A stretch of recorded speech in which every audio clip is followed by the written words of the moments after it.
memberi dari kekurangan. Memberi dari kekurangan itu adalah satu gambaran kasih yang patriotik. Memberi dalam kekurangan itu adalah satu gambaran kasih yang radikal. Memberi dalam kekurangan itu adalah satu gambaran bahwasanya kehidupan kita ini tidak mementingkan diri kita sendiri.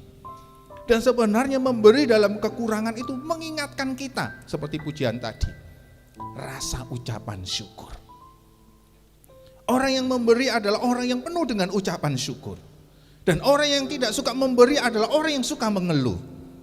Dan hari ini saya ingin di tengah era new normal ini, di tengah era kita menghidup dalam satu kebiasaan yang baru, bukan saja itu didemonstrasikan bagi orang-orang percaya yang kepada Tuhan Yesus, tapi didemonstrasikan hampir kepada semua manusia. Bagaimana kita berani berbagi walaupun di tengah kekurangan.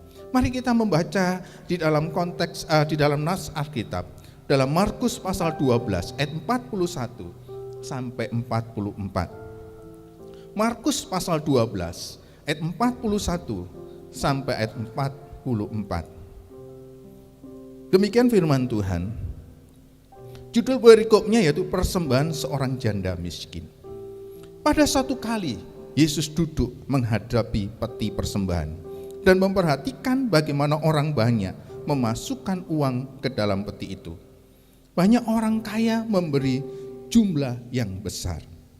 Lalu datanglah seorang janda yang miskin dan ia memasukkan dua peser, yaitu satu duit.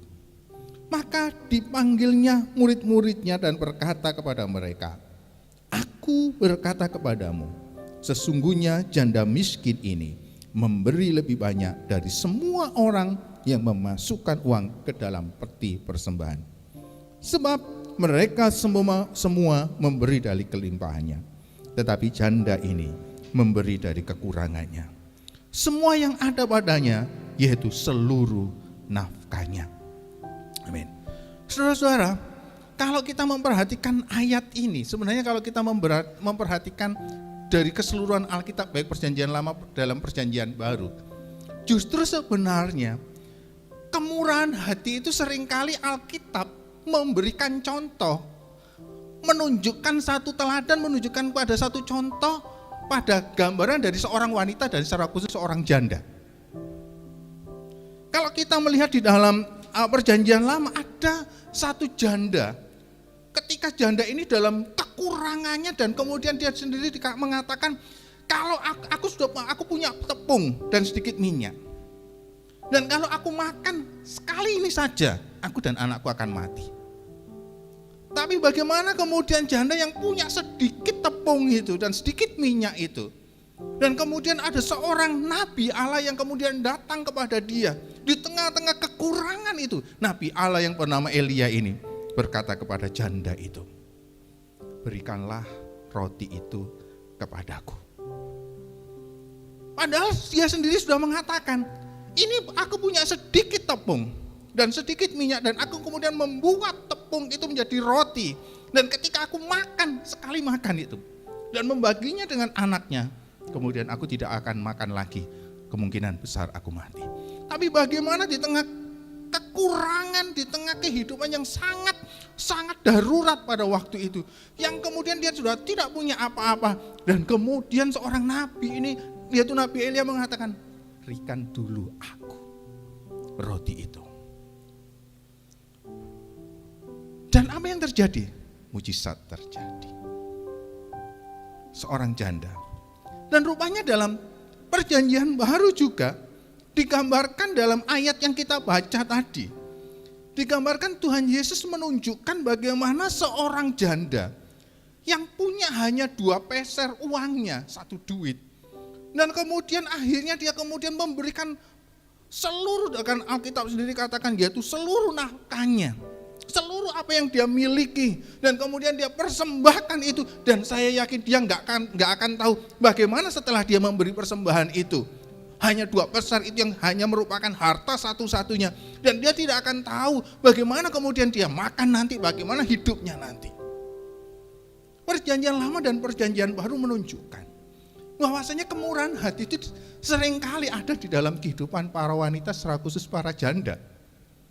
Bahkan kemudian kalau kita melihat di dalam Lukas pasal 8, ayat yang kedua dan ketiga, itu digambarkan. Lukas, coba kita akan melihat Lukas pasal 8 ayat 2 dan 3. Lukas pasal 8 ayat 2 dan 3. Demikian firman Tuhan, Lukas pasal 8 ayat 2 dan 3. Dan juga beberapa orang perempuan yang telah disembuhkan dari roh-roh jahat atau berbagai penyakit, yaitu Maria yang disebut Magdalena, yang telah dibebaskan dari 7 roh jahat, Yohana istri Kusa bendahara Herodes, Susana dan banyak perempuan lain. Perempuan-perempuan ini melayani rombongan itu dengan kekayaan mereka. Waktu Tuhan Yesus melayani, ternyata para perempuan itu banyak mendukung pelayanan Tuhan Yesus. Bahkan Alkitab dengan jelas dengan kekayaannya, dengan hartanya. Era dalam Alkitab baik perjanjian lama perjanjian baru digambarkan bagaimana para wanita itu dikenal sebagai orang yang murah hati, dikenal orang yang mau melayani, dikenal dengan orang yang mau berbagi. Kira-kira dengan zaman sekarang masih apa enggak ya? Para wanita, kaum wanita? Enggak ya. Ada satu seminar yang mengatakan seperti begini. Sebelum COVID-19, ibadah kita itu mengedepankan emosional. Orang kalau misalnya enggak beribadah, enggak menangis itu kayaknya enggak enak. Orang kalau enggak merasa gimana kok rasa ungkapan emosional itu kayaknya kurang gitu loh, seperti itu. Tapi kemudian ketika dilihat setelah COVID-19 ini, seminar itu seorang yang menjadi penceramah itu mengatakan, kita mulai berubah dari emosional ke rasional. Ibadah sekarang harus rasional. Dan kemudian dikatakan untuk menjangkau orang-orang generasi sekarang harus dari emosional menuju ke rasional. Kemudian diselidiki, kalau memang ternyata baik dalam perjanjian lama dan perjanjian baru kemurahan hati itu digambarkan oleh para wanita. Ya kemudian dikatakan, ada yang juga mengatakan ya memang layaklah, karena apa? Karena para wanita itu lebih mengedepankan emosional. Pria lebih mengedepankan rasional. Betul atau betul? Berarti era pada saat ini adalah kaum pria harus benar-benar menunjukkan kemurahan hatinya. Berbagi, ada amin?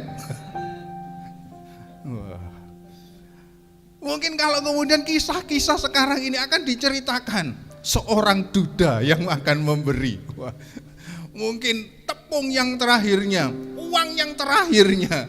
Wah, mungkin kemudian digambarkan bagaimana kaum pria pada saat-saat ini digerakkan oleh Tuhan. Kemudian dia memberikan yang terbaik dalam hidupnya, memberikan apa yang ada dalam hidupnya untuk melayani Tuhan.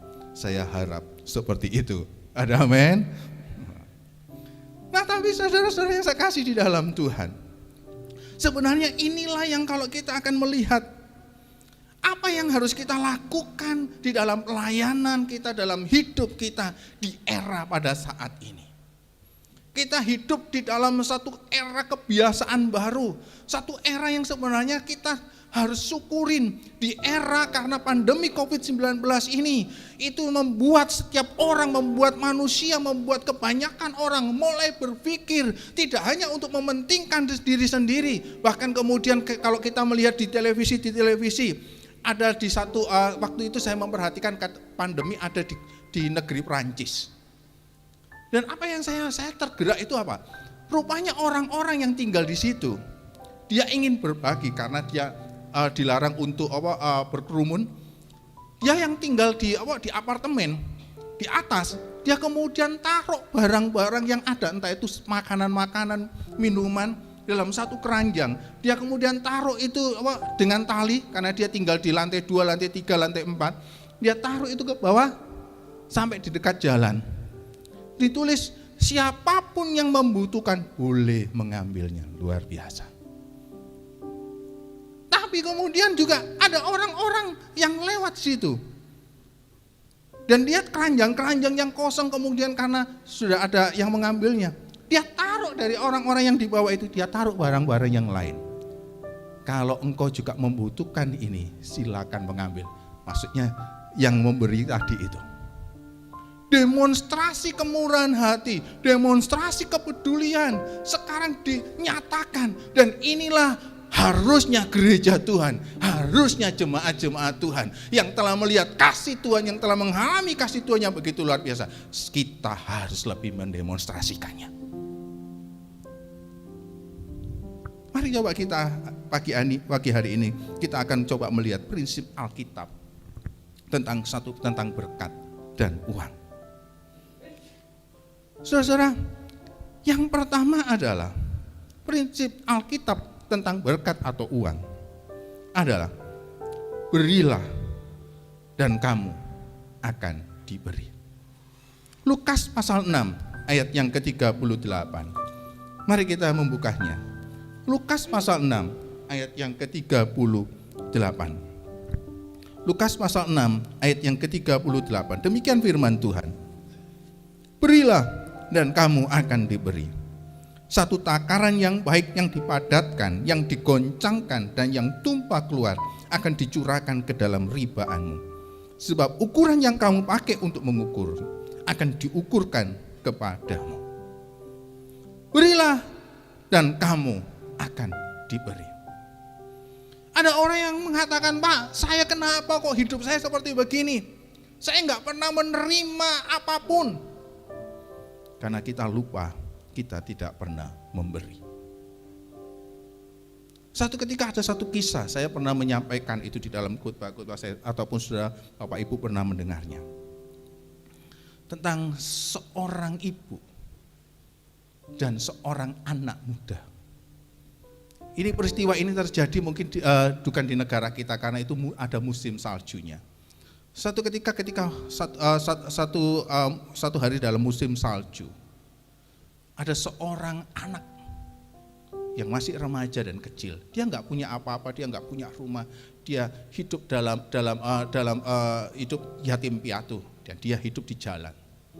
Karena musim salju itu begitu dingin dan dia nggak punya apa-apa pada waktu itu. Dia sudah ada dalam keadaan yang sekarat, hampir mati. Karena dia merasa kelaparan sekali, dia merasakan kedinginan sekali. Dan kemudian dia berhenti dalam satu pojok rumah, dan dia sudah karena kedinginan dia sudah kayak seperti sudah mau dalam keadaan sekarat. Tiba-tiba waktu dia ada dalam keadaan sudah lemah, rupanya pemilik rumah itu seorang ibu tahu. Dan kemudian ibu itu kemudian keluar. Dan dia bertanya, kenapa kok kamu berdiri di situ? Ini kan dingin. Anak remaja ini katakan, saya enggak punya rumah dan saya sudah dalam kelaparan. Ayo mari masuk ke rumah. Dan apa yang dilakukan oleh ibu ini? Ibu ini kemudian membuat segelas susu hangat. Karena memang dia juga bukan orang yang punya. Dan dia katakan, ya saya hanya ini yang saya punya, segelas susu panas. Dan dia berikan kepada anak ini. Setelah kemudian keadaan salju itu sudah mulai reda, hujan salju mulai reda, anak ini pulang. Peristiwa ini terjadi setelah bertahun-tahun kemudian, saudara-saudara. Satu ketika kemudian ada ibu yang sebatang karang ini sakit. Dan dia dibawa ke rumah sakit. Dan ketika dibawa ke rumah sakit di opname, dia kemudian ada sesuatu yang harus dioperasi. Dan operasi itu sangat mahal sekali. Tapi itulah jalan satu-satunya supaya bisa menyelamatkan ibu ini. Ketika setelah proses operasi dan ibu ini hampir sembuh, Dan dia mau keluar dari rumah sakit itu, dan dia pergi untuk melihat berapa tagihan yang harus dia bayar. Pada waktu dia melihat tagihan itu, dia kaget. Karena tagihan, dia berpikir, wah, bagaimana saya akan bisa membayarnya? Kemungkinan saya harus menjual rumah saya, menjual apa yang harus saya punyai. Apakah walaupun saya menjual rumah saya, apakah bisa karena biaya yang cukup besar? Tapi dia kaget ketika lihat tagihan itu, ada tulisan, sudah lunas. Dan dia kemudian bertanya kepada kasirnya, loh kok bisa, siapa yang membayarkannya? Dia mendesak, waduh, yang kasirnya sudah katakan, sudahlah Bu, sudah ada seseorang yang baik hati yang sudah membayarnya itu. Tapi ibu ini rasa tidak enak, siapa, tolonglah. Dan kemudian kasir itu karena dia rasa mungkin sudah didesak itu, dia katakan, dokter yang ada di ruangan itu. Dia kemudian menjumpai. Dan dia kemudian berterima kasih kepada dokter ini. Dokter, terima kasih. Saya tidak bisa membalas apa-apa. Dokter begitu baik. Tapi kemudian dokter ini mengatakan, Ibu tidak usah mengucapkan terima kasih begitu sungguh-sungguh. Kenapa? Karena sebelumnya Ibu sudah membayarnya. Loh, kapan saya membayarnya? Dokter itu mengatakan, Ibu sudah membayarnya dengan segelas susu. Dan kemudian dia ceritakan, ingatlah Ibu, berapa tahun yang lalu ada seorang remaja yang kemudian sudah hampir sekarat, dan Ibu kemudian memberikan segelas susu itu. Itulah saya. Saudara, firman Tuhan dengan jelas, berilah maka kamu akan diberi. Dan inilah sebenarnya di dalam kenyataan kehidupan. Firman Tuhan sendiri katakan, apapun takaran yang engkau berikan itu akan dikembalikan. Itu bukan berarti saudara harus memberi dan kemudian saudara mengharapkannya untuk mendapatkannya. Tidak. Tetapi prinsip Alkitab itu mengatakan bahwasanya saudara harus memiliki hati yang berani memberi, hati yang berani kemudian peduli kepada orang lain. Dan ketika hati yang peduli itu, itulah yang kemudian akhirnya akan menggerakkan belas kasihan Tuhan. Dan kemudian belas kasihan Tuhan itu akan menyatakan mujizat dalam kehidupan saya dan saudara. Ada amin.